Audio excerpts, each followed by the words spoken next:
நம்மகிட்ட இட்லி மாவு கம்மியாக இருந்துச்சுன்னா நம்ம அதை வச்சு ஈவினிங் ஸ்நாக்ஸ் என்ன பண்ணலாங்கிறத பார்க்கலாம். நான் கொஞ்சம் இட்லி மாவு கொஞ்சம் ஆட் பண்ணிக்கிட்டேன். நம்ம இது கூட கொஞ்சம் இந்த கப்பில் நான் ரவை மெஷர் பண்ணியிருக்கேன், ரவை போட்டுக்கிறேன்.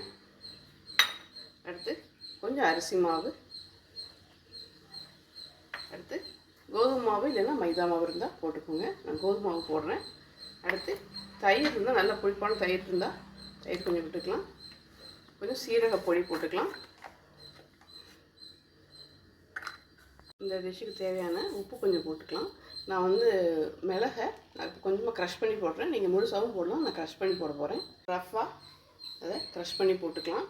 நீங்கள் முழுசாக போட்டிங்கன்னா அப்படியே வந்து தோசை சுடும்போது ஹோல்ஸ் தெரியும். அதான் இப்போ அளவாக தண்ணி விட்டு இதை நல்லா தோசை மாவு பதத்துக்கு கலந்து ஊற வச்சிடலாம். பாருங்கள், நல்லா நான் வந்து மோரும் எல்லாம் கலந்து தோசை பதத்துக்கு நல்லா கலந்து வச்சுட்டேன். இதெல்லாம் செட் ஆகட்டும். ஏன்னா ரவை போட்டிருக்கோம், அரிசி மாவுலாம் போட்டிருக்கோம், அதெல்லாம் கொஞ்சம் கெட்டியாகும். இது ஒரு 1/2 அன் ஹவர் அப்படியே மூடி வச்சிடலாம்.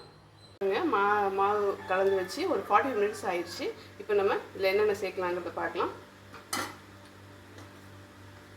கொஞ்சம் இஞ்சி பூண்டு பொடிசாக நறுக்குனது, ஒரு பச்சை மிளகா, அடுத்து கொஞ்சம் கருவேப்பிலையும் மல்லித்தலையும், அடுத்து வெங்காயம், ஒரு பெரிய சைஸ் வெங்காயம் பொடிசாக நறுக்குனது. இதை நம்ம போட்டு இப்போ நல்லா மிக்ஸ் பண்ணிடலாம்.